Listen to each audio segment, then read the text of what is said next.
Welcome to simple P S C. നമ്മുടെ ഈ ചാനലിൽ പുതിയ SCERT ക്ലാസ്സുകളാണ് ചെയ്തുകൊണ്ടിരിക്കുന്നത്.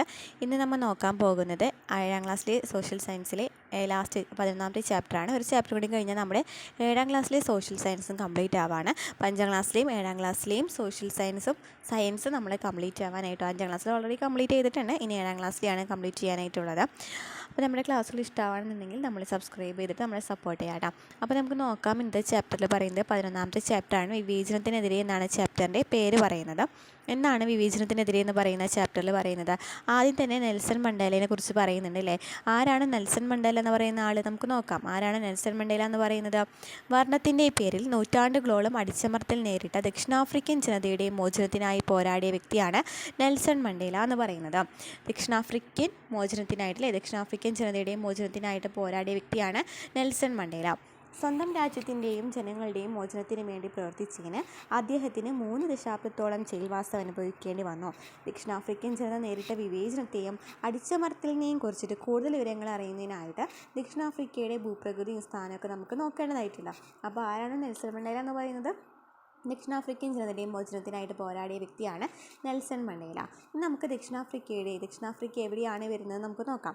എവിടെയാണതിൽ ദക്ഷിണാഫ്രിക്ക വരുന്നത് നോക്കിയേ. ദക്ഷിണാഫ്രിക്ക എവിടെയാണ് വരുന്നത്? ആഫ്രിക്കൻ വൻകരയുടെ തെക്കേയറ്റത്ത് ഇന്ത്യൻ മഹാസമുദ്രവും അറ്റ്ലാന്റിക് സമുദ്രവുമായിട്ട് അതിർത്തി പങ്കിടുന്ന രാജ്യമാണ് ദക്ഷിണാഫ്രിക്ക. അപ്പോൾ ദക്ഷിണാഫ്രിക്ക എന്ന് പറയുന്നത് എവിടെയാണെന്ന് പറഞ്ഞു? ഇന്ത്യൻ മഹാസമുദ്രം, അറ്റ്ലാന്റിക് സമുദ്രം ഇന്ത്യൻ മഹാസമുദ്രത്തിനും അറ്റ്ലാന്റിക് സമുദ്രത്തിനും ഇടയിലായിട്ടില്ലേ അതുമായിട്ട് അതിർത്തി പങ്കിടുന്നുണ്ട്. ആഫ്രിക്ക എന്ന് പറയുന്ന ആഫ്രിക്കൻ വൻകരയുടെ തെക്കേ അറ്റത്തായിട്ട് ഇന്ത്യൻ മഹാസമുദ്രവും അറ്റ്ലാന്റിക് സമുദ്രത്തിനുമായിട്ട് അതിർത്തി പങ്കിടുന്ന രാജ്യമാണ് ദക്ഷിണാഫ്രിക്ക. വൈവിധ്യമാർന്ന ഭൂപ്രകൃതി സവിശേഷതകൾ ദക്ഷിണാഫ്രിക്കയുടെ പ്രത്യേകതയാണ്. വിശാലമായ തീരപ്രദേശങ്ങൾ, വിസ്തൃതമായ സമതലങ്ങളും പീഠഭൂമികളും, ഉയർന്ന പർവ്വതനിരകൾ, വൻനദികൾ, വെള്ളച്ചാട്ടങ്ങൾ, വരണ്ട മരുപ്രദേശം തുടങ്ങിയവ ഈ രാജ്യത്തെ വ്യത്യസ്തമാക്കുന്നു. ഉൾനാടൻ കൃഷിഭൂമികളിലും ഖനികളിൽ നിന്നുള്ള സമ്പത്ത്, കാലാവസ്ഥ, മനുഷ്യസമ്പത്ത് ഇവ യൂറോപ്യന്മാരെ ദക്ഷിണാഫ്രിക്കയിൽ ആകർഷിച്ചു. അങ്ങനെ ദക്ഷിണാഫ്രിക്കയിലേക്ക് ആര് വരാണ്? യൂറോപ്യർ വരാണല്ലേ. അവിടുത്തെ സമ്പത്തും കാലാവസ്ഥയും കണ്ടിട്ട് യൂറോപ്യന്മാരെത്താണ്. അതിനുശേഷം അവിടേക്കാണ് ആരാണ് വരുന്നത്? ഡച്ചുകാരാണ് വരുന്നത്. അപ്പോൾ നമുക്ക് നോക്കാം. എന്താണ് ശുഭപ്രതീക്ഷ മുനമ്പ് എന്ന് പറയുന്നത്?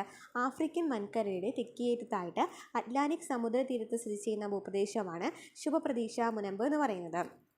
ആഫ്രിക്കൻ വൻകരയുടെ തെക്കേയറ്റത്തായിട്ട് അറ്റ്ലാന്റിക് സമുദ്ര തീരത്ത് സ്ഥിതി ചെയ്യുന്ന ഭൂപ്രദേശമാണ് ശുഭപ്രതീക്ഷ മുനമ്പ്. എന്ത് കാരണമാണ് ഇവിടെ ശുഭപ്രതീക്ഷ മുനമ്പ് എന്ന പേര് വരാനായിട്ട് കാരണം?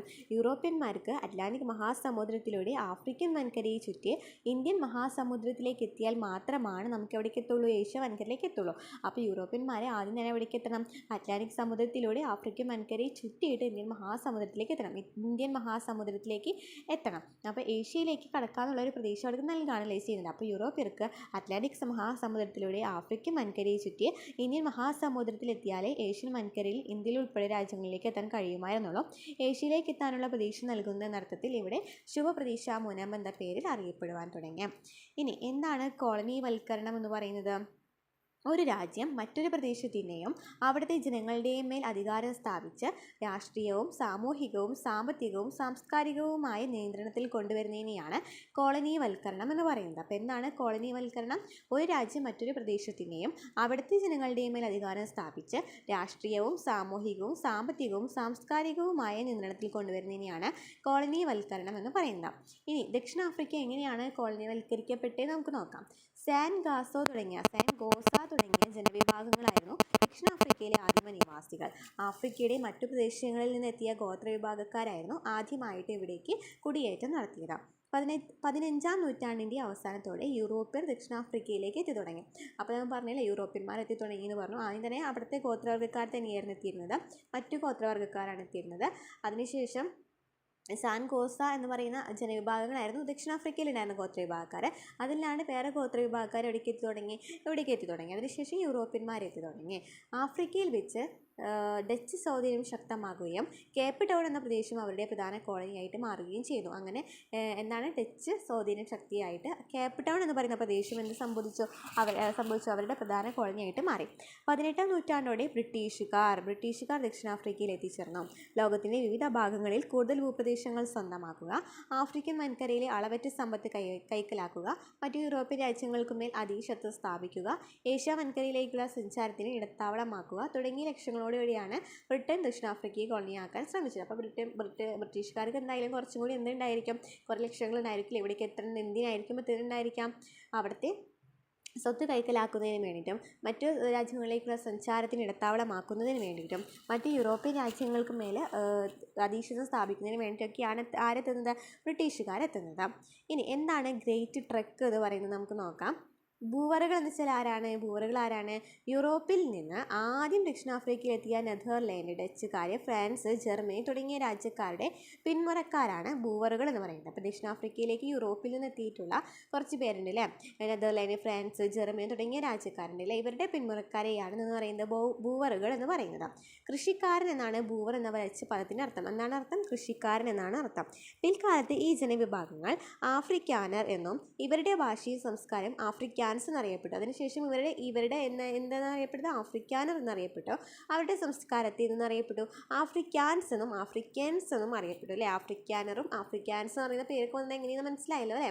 കൃഷിക്കാരെന്ന് അർത്ഥപ്പെടുന്ന ബൂവറുകൾ എന്ന പേരിലുള്ള ആരാണ് ഉണ്ടായിരുന്നത്, ഏത് രാജ്യത്തിൻ്റെ പിന്മുറക്കാരായിരുന്നു, ഡച്ച്, ഫ്രാൻസ്, ജർമ്മനി തുടങ്ങിയ രാജ്യക്കാരുടെ പിന്മുറക്കാരായിരുന്നു ഉണ്ടായിരുന്നത്.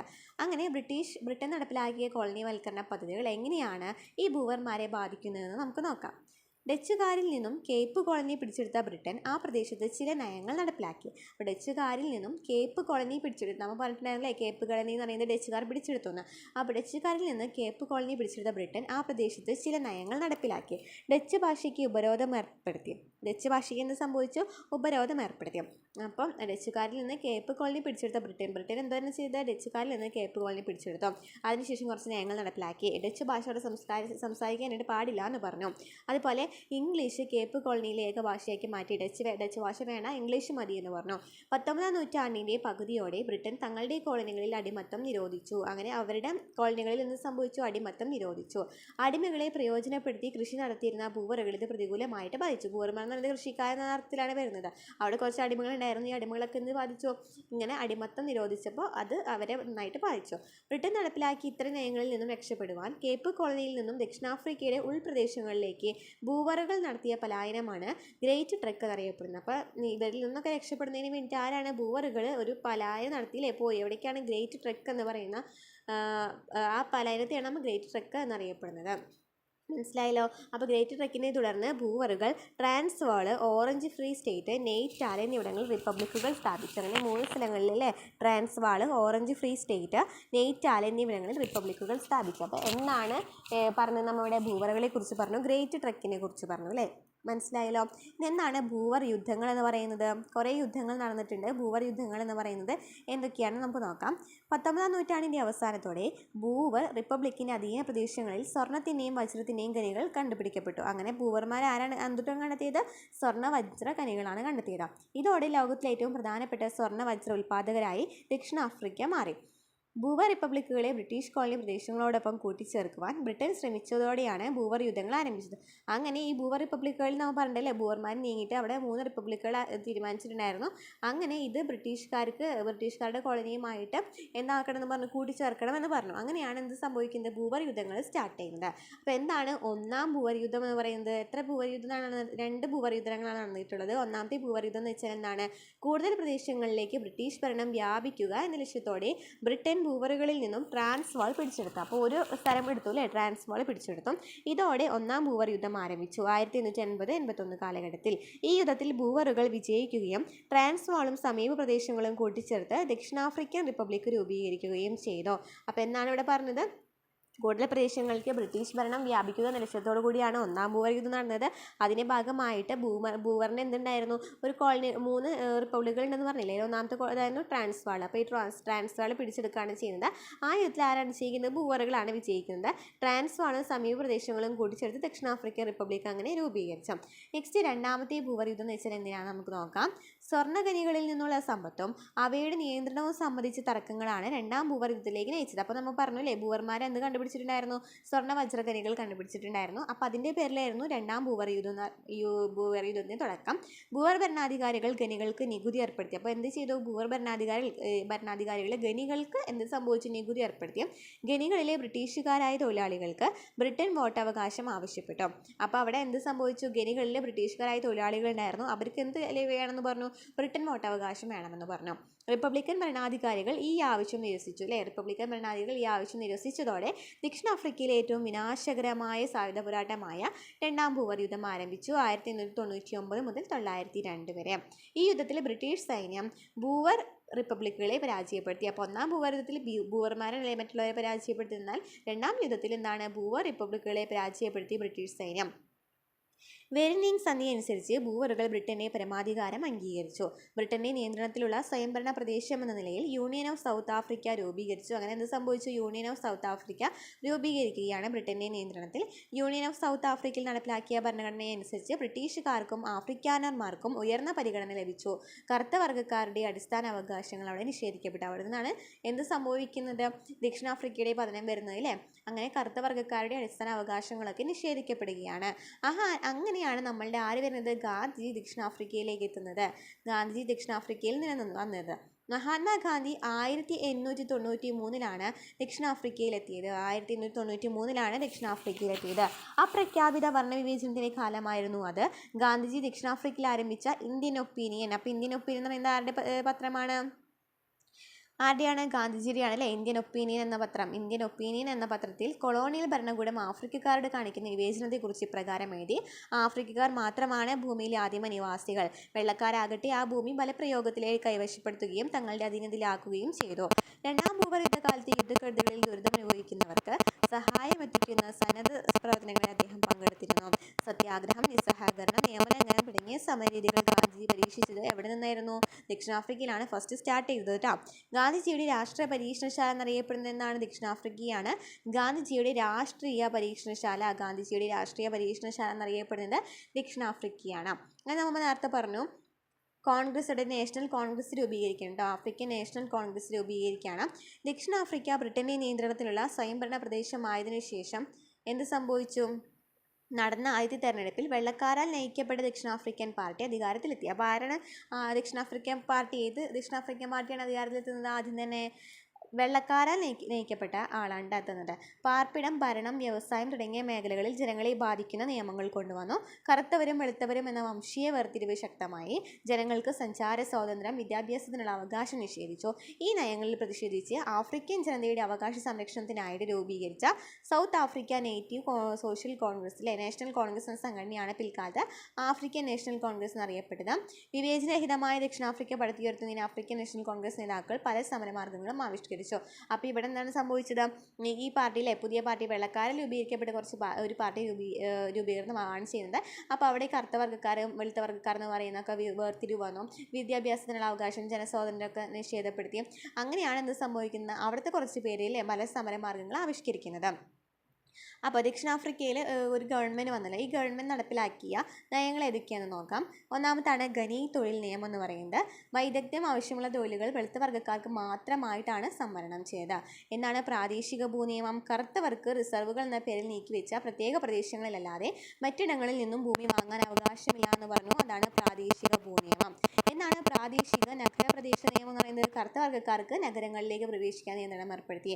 വോട്ടർമാരുടെ പ്രത്യേക പ്രാതിനിധ്യ നിയമം കറുത്ത വർഗ്ഗക്കാരെ പൊതു വോട്ടർ പട്ടികയിൽ നിന്ന് നീക്കം ചെയ്തു. അപ്പോൾ ഫുള്ള് എന്താണ് വെള്ളക്കാർക്ക് മാത്രമാണ് കൊടുത്തത്. ഈ നിയമങ്ങളെല്ലാതും കറുത്ത വർഗ്ഗക്കാരെ ഒഴിവാക്കുകയാണ് ചെയ്തത്. ഖനി തൊഴിൽ നിയമം, പ്രാദേശിക ഭൂനിയമം, പ്രാദേശിക പ്രദേശ നിയമം, വോട്ടർമാരുടെ പ്രത്യേക പ്രാതിനിധ്യ നിയമം.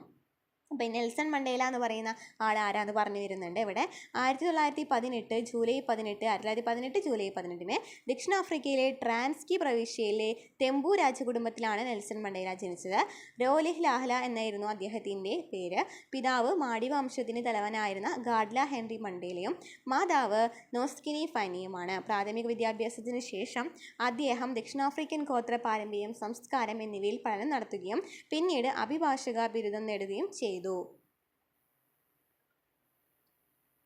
അപ്പോൾ ദക്ഷിണാഫ്രിക്കയിലെ ജനങ്ങളെ കുറേ അടിച്ചമർത്തലുകൾ നേരിട്ടിട്ടുണ്ടായിരുന്നു എന്ന് പറഞ്ഞു. അതിനു വേണ്ടി നെൽസൺ മണ്ടേല തങ്ങളുടെ നാടിനും ജനങ്ങളുടെയും വിമോചനത്തിനായിട്ട് നന്നായിട്ട് പ്രയത്നിച്ചിട്ടുണ്ടായിരുന്നു. നെൽസൺ മണ്ടേല യുവജനങ്ങളെ അണിനിരത്തി African national Congress youth league എന്ന യുവജന സംഘടന രൂപീകരിച്ചു. അപ്പോൾ അതിൽ നെൽസൺ മണ്ടേലയോടൊപ്പം പ്രവർത്തിച്ച മറ്റു പ്രധാന നേതാക്കളാണ് വാൾട്ടർ ഡിസിസിലു, ഒലിവർ താംബോ, ഡെസ്മണ്ട് ടുട്ടു എന്ന് പറയുന്ന 3 പേരാണ് പ്രധാന നേതാക്കന്മാർ എന്ന് പറയുന്നത്. ഇനി വർണ്ണവിവേചനം, ഇവിടെ നമ്മൾ പറഞ്ഞു അല്ലേ, പ്രധാനമായിട്ട് പറഞ്ഞു വന്നത് ഇവിടെ വർണ്ണവിവേചനമായിരുന്നു. അപ്പോൾ എന്താണ് വർണ്ണവിവേചനത്തിൽ പറയുന്നത്? കറുത്ത വർഗ്ഗക്കാർക്കെതിരെ വംശീയവും സാമ്പത്തികവുമായി ഏർപ്പെടുത്തിയ വേർതിരിക്കലിൻ്റെ സാമൂഹ്യ ക്രമമാണ് വർണ്ണവിവേചനം. ദക്ഷിണാഫ്രിക്കയിലെ ഇതര ജനവിഭാഗങ്ങളിൽ നിന്നും വെളുത്ത വർഗ്ഗക്കാർക്ക് ഉയർന്ന പരിഗണന ഇതുമൂലം ഉറപ്പാക്കപ്പെട്ടു. 1948 അധികാരത്തിൽ വന്ന നാഷണൽ പാർട്ടി 1948 അധികാരത്തിൽ വന്ന നാഷണൽ പാർട്ടി വേർതിരിവും വിവേചനവും നിയമവും മൂലം നടപ്പിലാക്കിക്കൊണ്ട് വർണ്ണവിവേചന നിയമാനുസൃതമാക്കി. അപ്പോൾ എന്തൊക്കെ നിയമങ്ങളായിരുന്നു വർണ്ണവിവേചനം നടപ്പിലാക്കുന്നതിന് വേണ്ടി ഇവർ നടത്തിയിട്ടുണ്ടായിരുന്നത്? പാസ് നിയമം. എന്താണ് പാസ് നിയമം? കറുത്ത വർഗ്ഗക്കാർക്ക് ഒരു സ്ഥലത്ത് നിന്ന് മറ്റൊരു സ്ഥലത്തേക്ക് സഞ്ചരിക്കാനായിട്ട് പ്രത്യേക അനുമതി പത്രങ്ങൾ ആവശ്യമായിരുന്നു, പാസ് ആവശ്യമായിരുന്നു. ഗ്രൂപ്പ് ഏരിയ നിയമം. വംശത്തെ അടിസ്ഥാനമാക്കിയ ആളുകളെ പ്രത്യേക പ്രദേശങ്ങളിലേക്ക് മാറ്റി. ഈ അവസ്ഥയാണ് മഹാവർണ്ണ വിവേചനം എന്നറിയപ്പെട്ടിരുന്നത്. ഗ്രൂപ്പ് ഈ കറുത്ത വർഗ്ഗക്കാരൊക്കെ നിന്ന് മാറ്റി വേറൊരു സ്ഥലങ്ങളിലേക്ക് മാറ്റിയില്ലേ. ജനസംഖ്യാ രജിസ്ട്രേഷൻ നിയമം. 18 വയസ്സ് കഴിഞ്ഞ എല്ലാവർക്കും അവരുടെ വംശത്തെ വ്യക്തമാക്കുന്ന തിരിച്ചറിയൽ കാർഡ് വേണമെന്ന് പറഞ്ഞു. ബെൻഡു അധികാര നിയമം. ബെൻഡു അധികാര നിയമം. കറുത്തവർ പ്രത്യേക സ്വയംഭരണ പ്രദേശങ്ങളിലെ പൗരരായി മാറി അവർക്ക് ദക്ഷിണാഫ്രിക്കൻ പൗരത്വം നഷ്ടപ്പെടുകയും ചെയ്തു. പ്രത്യേക സൗകര്യ സംവരണ നിയമം. മൈതാനം, ബീച്ച്, ബസ്, ആശുപത്രി, സ്കൂൾ, പാർക്ക് തുടങ്ങിയവയിടങ്ങളിൽ വരെ എന്താണ് സംഭവിക്കുന്നത്? കറുത്ത വർഗ്ഗക്കാരെ ഒഴിവാക്കുകയല്ലേ ചെയ്യുന്നത്. ബെൻഡു വിദ്യാഭ്യാസ നിയമം. കറുത്ത വർഗ്ഗക്കാർക്ക് പരമ്പരാഗത രീതിയിലുള്ള വിദ്യാഭ്യാസത്തിന് മാത്രം അവകാശം നൽകി. അപ്പോൾ എന്തൊക്കെ നിയമങ്ങളായിരുന്നു പറഞ്ഞത്? പാസ് നിയമം, ഗ്രൂപ്പ് ഏരിയ നിയമം, ജനസംഖ്യാ രജിസ്ട്രേഷൻ നിയമം, ബെൻഡു അധികാര നിയമം, പ്രത്യേക സൗകര്യ സംവരണ നിയമം, ബെൻഡു വിദ്യാഭ്യാസ നിയമം. അപ്പോൾ നമ്മൾ പറഞ്ഞല്ലോ കുറച്ച് നിയമങ്ങളൊക്കെ പറഞ്ഞു ഇവർക്ക് വേണ്ടിയിട്ട് ഉണ്ടായിരുന്നത്. ഇനി ദക്ഷിണാഫ്രിക്കൻ സ്വാതന്ത്ര്യ സമരത്തെ കുറിച്ചിട്ടാണ് പറയുന്നത്. ദക്ഷിണാഫ്രിക്കൻ സ്വാതന്ത്ര്യ സമരത്തെ കുറിച്ചിട്ട് പറയുന്നുണ്ട്. കോളനിവൽക്കരണവും വർണ്ണവിവേചനവും ദക്ഷിണാഫ്രിക്കയിലെ ജനജീവിതത്തെ പ്രതികൂലമായി ബാധിച്ചു. ദക്ഷിണാഫ്രിക്കയിലെ കറുത്ത വർഗ്ഗക്കാർ രാഷ്ട്രീയമായും സാമൂഹികവുമായും സാമ്പത്തികവുമായും സാംസ്കാരികമായും തകർച്ച നേരിട്ടു. ദേശീയ സമ്പദ് വ്യവസ്ഥ ദ്രുതഗതിയിൽ വളർന്നുവെങ്കിലും തദ്ദേശീയ ജനാടിസ്ഥാന ആവശ്യങ്ങൾക്ക് പോലും ബുദ്ധിമുട്ടി. ഇത്തരം വിവേചനങ്ങൾക്കും അടിച്ചമർത്തലുകൾക്കുമെതിരെ ദക്ഷിണാഫ്രിക്കൻ ജനത നടത്തിയ ചില സമരങ്ങൾ ഏതൊക്കെയാണെന്ന് നമുക്ക് നോക്കാം. നെൽസൺ മണ്ടേലയുടെ നേതൃത്വത്തിൽ ആഫ്രിക്കൻ നാഷണൽ കോൺഗ്രസ് കറുത്ത വർഗ്ഗക്കാരുടെ മോചനത്തിനായിട്ട് രാജ്യവ്യാപക പ്രക്ഷോഭങ്ങൾ ആരംഭിച്ചു. ആദ്യകാല പ്രക്ഷോഭങ്ങൾ തികച്ചും സമാധാനപരമായ നിയമലംഘന സമരങ്ങളായിരുന്നു. ദക്ഷിണാഫ്രിക്കൻ ഇന്ത്യൻ കോൺഗ്രസിന്റെയും ആഫ്രിക്കൻ നാഷണൽ കോൺഗ്രസിന്റെയും ആഹ്വാനം അനുസരിച്ച് ഫാക്ടറി തൊഴിലാളികൾ, ഓഫീസ് ജീവനക്കാർ, അധ്യാപകർ, വിദ്യാർത്ഥികൾ തുടങ്ങി വിവിധ വിഭാഗം ജനങ്ങൾ സമരങ്ങളിൽ ഒത്തുചേർന്നു. പാസ് നിയമങ്ങൾ, നിരോധനാജ്ഞ എന്നിവയെ ചോദ്യം ചെയ്ത പ്രതിഷേധക്കാരെ അറസ്റ്റ് ചെയ്ത് തടവിലാക്കി. അപ്പോൾ എന്താണ് പറയുന്നത്? കുറേ പേരിലെ അധ്യാപകരും ഓഫീസ് ജീവനക്കാരും ഫാക്ടറി തൊഴിലാളികളും വിദ്യാർത്ഥികളും ഒക്കെ സമരങ്ങളിൽ പങ്കെടുത്തിട്ടുണ്ടായിരുന്നു. അവരൊക്കെ അറസ്റ്റ് ചെയ്യാണ് ലാസ്റ്റ് ഉണ്ടായത്. 1956 രാജ്യദ്രോഹ കുറ്റം ചുമത്തി നെൽസൺ മണ്ടേലയെ വീണ്ടും അറസ്റ്റ് ചെയ്തു. നീണ്ട കാലത്തെ വിചാരണയ്ക്ക് ശേഷം അദ്ദേഹത്തെ കുറ്റവിമുക്തനാക്കി അല്ലേ. നെൽസൺ മണ്ടേലയെ രണ്ടാം പ്രാവശ്യം അല്ലെങ്കിൽ വീണ്ടും എന്താണ് ചെയ്യുന്നത്? വീണ്ടും തടവിലാക്കാണ് 1956. ഇനി എന്താണ് ആഫ്രിക്കൻ വർഷം? ആഫ്രിക്കൻ രാജ്യങ്ങളുടെ സ്വാതന്ത്ര്യ സമര ചരിത്രത്തിൽ വളരെ പ്രാധാന്യമർഹിക്കുന്ന വർഷമാണ് 1960. 17 ആഫ്രിക്കൻ രാജ്യങ്ങൾക്ക് സ്വാതന്ത്ര്യം ലഭിച്ച ഈ വർഷത്തിന് ദക്ഷിണാഫ്രിക്കയുടെ ചരിത്രത്തിലും വളരെ പ്രാധാന്യമുണ്ട്. പാസ് നിയമങ്ങൾക്കെതിരെ ഷാർപ്പ്വിൽ എന്ന സ്ഥലത്ത് സമരം ചെയ്ത ആൾക്കാരെ കൂട്ടക്കൊല ചെയ്തും ദക്ഷിണാഫ്രിക്കൻ ഗവൺമെന്റിനെതിരായ സായുധ കലാപം ആരംഭിച്ചതും 1960. അപ്പോൾ ആഫ്രിക്കൻ വർഷം എന്ന് പറയുന്നത് 1960. അവിടെ ആൾക്കാരെ കൂട്ടക്കൊല ചെയ്യുകയും അതുപോലെ തന്നെ സായുധ കലാപം ആരംഭിക്കുകയും ചെയ്തിട്ടുണ്ടായിരുന്നു. ഇനി എന്താണ് റോബൻ ദ്വീപ് എന്ന് പറയുന്നത്? ഇന്ത്യൻ സ്വാതന്ത്ര്യ സമര ചരിത്രത്തിലെ ആൻഡമാൻ ദ്വീപിലെ സെല്ലുലാർ ജയിലിലുള്ള പ്രാധാന്യമാണ് ദക്ഷിണാഫ്രിക്കൻ ചരിത്രത്തിലെ റോബൻ ദ്വീപിനുള്ളത്. അറസ്റ്റിലാകുന്ന ആഫ്രിക്കൻ നേതാക്കളെ നാട് കടത്താനായിട്ട് ഉപയോഗിച്ചിരുന്ന ദ്വീപായിരുന്നു റോബൻ ദ്വീപ് എന്ന് പറയുന്നത്. 18 വർഷം നെൽസൺ മണ്ടേല തടവിൽ കഴിഞ്ഞത് ഇവിടെയായിരുന്നു. അപ്പോൾ റോബൻ ദ്വീപിലാണ് എല്ലാവരും എന്താക്കിയിരുന്നത്? നാട് കടത്തിയിരുന്നത്. വോട്ടവകാശം, വർണ്ണവിവേചനമില്ലാത്ത ഭരണഘടന, പാസ് നിയമങ്ങൾ പിൻവലിക്കൽ എന്നീ ആവശ്യങ്ങൾ ഉന്നയിച്ച് വീട്ടിലിരിപ്പെന്ന പുതിയ സമരരീതി സംഘടിപ്പിക്കപ്പെട്ടു. വീട്ടിലിരിപ്പ്. ആഫ്രിക്കൻ നാഷണൽ കോൺഗ്രസും ദക്ഷിണാഫ്രിക്കൻ ഇന്ത്യൻ കോൺഗ്രസുമാണ് ഈ സമരത്തിന് നേതൃത്വം നൽകിയത്. തദ്ദേശീയരും ഇന്ത്യക്കാരുമായ തൊഴിലാളികൾ ഈ സമരത്തിൽ പങ്കെടുത്തു. രാജ്യത്തെ ഫാക്ടറികൾ, തുണിമില്ലുകൾ, വിദ്യാലയങ്ങൾ ഇവയെല്ലാം അടഞ്ഞു കിടന്നു. ഈ പണിമുടക്ക് വർണ്ണവിവേചന വിരുദ്ധ പ്രസ്ഥാനത്തിന് ഐക്യവും ശക്തിയും വെളിപ്പെടുത്തി. ദക്ഷിണാഫ്രിക്കൻ സ്വാതന്ത്ര്യ സമര ചരിത്രത്തിലെ സുപ്രധാന സമരമായിരുന്നു വീട്ടിലിരിപ്പ് സമരം. അപ്പോൾ എന്താണ് വീട്ടിലിരിപ്പ് സമരം എന്ന് പറയുന്നത്? തദ്ദേശീയരും ഇന്ത്യക്കാരുമായിട്ടുള്ള തൊഴിലാളികൾ ഈ സമരത്തിൽ പങ്കെടുത്തിട്ടുണ്ടായിരുന്നു. ഫാക്ടറികൾ, തുണിമില്ലുകൾ, വിദ്യാലയങ്ങളൊക്കെ അടഞ്ഞു കിടക്കുകയാണ് ചെയ്യുന്നത്. അങ്ങനെ എല്ലാവരും ഐക്യദാർഢ്യം പ്രഖ്യാപിച്ചിട്ടാണ് വീട്ടിലിരിപ്പ് സമരം നടക്കുന്നത്. സമാധാനപരമായ സമരങ്ങൾക്ക് ഫലം കാണാത്തതിനെ തുടർന്ന് നെൽസൺ മണ്ടേല സായുധ കലാപങ്ങൾക്ക് ആഹ്വാനം ചെയ്തു. അപ്പോൾ ആദ്യം തന്നെ സമാധാനപരമായിട്ടുള്ള സമരമായിരുന്നു. പിന്നീടാണ് എന്ത് സംഭവിക്കുന്നത്? സായുധ കലാപങ്ങളായിട്ട് മാറിയത്. 1964 അട്ടിമറി, രാജ്യദ്രോഹം, ഗൂഢാലോചന എന്നീ കുറ്റങ്ങൾ ആരോപിച്ച് നെൽസൺ മണ്ടേലയ്ക്ക് ജീവപര്യന്തം തടവ് വിധിച്ചു. റോബൻ ദ്വീപിലും പോൾസ്മൂർ ജയിലിലുമായിട്ട് തുടർച്ചയായിട്ട് 26 വർഷം കഠിനമായ ജയിൽ ശിക്ഷ അനുഭവിക്കേണ്ടി വന്നു. ലോകരാഷ്ട്രങ്ങൾ ദക്ഷിണാഫ്രിക്കയ്ക്കെതിരെ ഉപരോധം ഏർപ്പെടുത്തി. ഐക്യരാഷ്ട്ര സംഘടന മനുഷ്യത്വത്തിനെതിരെയുള്ള കുറ്റമാണ് വർണ്ണവിവേചനം എന്ന പ്രമേയം പാസാക്കി. ഇതോടെ നാട്ടിലാകെ കലാപങ്ങൾ പടർന്നു. അങ്ങനെ നെൽസൺ മണ്ടേലയെ എന്ത് സംഭവിക്കുകയാണ് ചെയ്യുന്നത്? ജയിൽ ശിക്ഷ വീണ്ടും 26 വർഷത്തെ ജയിൽ ശിക്ഷയ്ക്ക് ഇതാക്കാണ് ചെയ്യുന്നത്. അങ്ങനെ എല്ലാ സ്ഥലങ്ങളിലും ഇതറിഞ്ഞ് മനുഷ്യത്വത്തിനെതിരെയുള്ള കുറ്റമാണ് വർണ്ണവിവേചന പ്രമേയം വരെ പാസാക്കിയത്. 1984 അവിടെ അടിയന്തരാവസ്ഥ പ്രഖ്യാപിക്കുന്നത്. 1984 അടിയന്തരാവസ്ഥ പ്രഖ്യാപിച്ചത്. തുടർന്നുണ്ടായ സംഘർഷങ്ങളിൽ ധാരാളം കറുത്ത വർഗ്ഗക്കാർ കൊല്ലപ്പെട്ടു. പ്രക്ഷോഭങ്ങൾ അനിയന്ത്രിതമായപ്പോൾ വർണ്ണവിവേചനം നിർത്തലാക്കാനുള്ള നടപടികൾ ആരംഭിച്ചു. രാഷ്ട്രീയ തടവുകാരെ വിട്ടയക്കുകയും രാഷ്ട്രീയ പാർട്ടികൾക്ക് ഉണ്ടായിരുന്ന നിരോധനം നീക്കുകയും ചെയ്തു. 1990 ഫെബ്രുവരി 11 നെൽസൺ മണ്ടേല ജയിൽ മോചിതനായത്. അങ്ങനെ എന്നാണ് മോചിതനാകുന്നത്? 1990 ഫെബ്രുവരി 11 അല്ലേ? 1991 അപ്പോൾ വർണ്ണവിവേചനം നിലനിൽക്കപ്പെട്ടത്. 1994 നടന്ന ആദ്യ ജനകീയ തെരഞ്ഞെടുപ്പിൽ ആഫ്രിക്കൻ നാഷണൽ കോൺഗ്രസ് ഭൂരിപക്ഷം ആർക്കായിരിക്കും? എന്തായാലും നെൽസൺ മണ്ടേലയ്ക്കായിരിക്കും. അങ്ങനെയാണ് ദക്ഷിണാഫ്രിക്കയുടെ ആദ്യത്തെ കറുത്ത വർഗ്ഗക്കാരനായിട്ടുള്ള പ്രസിഡന്റ് തിരഞ്ഞെടുക്കപ്പെടുന്നത്. ആദ്യത്തെ കറുത്ത വർഗ്ഗക്കാരൻ ആരാണ്? നെൽസൺ മണ്ടേലയാണ്. അങ്ങനെ പ്രസിഡന്റായിട്ട് സ്ഥാനമേറ്റു അല്ലേ? ആര്? നെൽസൺ മണ്ടേല സ്ഥാനമേറ്റു. അതോടുകൂടി ഈ ചാപ്റ്റർ തീരേണ്ടോ. അപ്പോൾ ഇവിടെ നമ്മൾ ആഫ്രിക്കക്കാരെ ഒറ്റ ജനതയായിട്ട് നിന്ന സാഹചര്യങ്ങളൊക്കെയാണ് പറയുന്നത്. നമ്മുടെ ക്ലാസ് ഇഷ്ടമായിട്ടുണ്ടെന്നുണ്ടെങ്കിൽ നമ്മൾ ലൈക്ക് ചെയ്ത് സബ്സ്ക്രൈബ് ചെയ്യാം കേട്ടോ.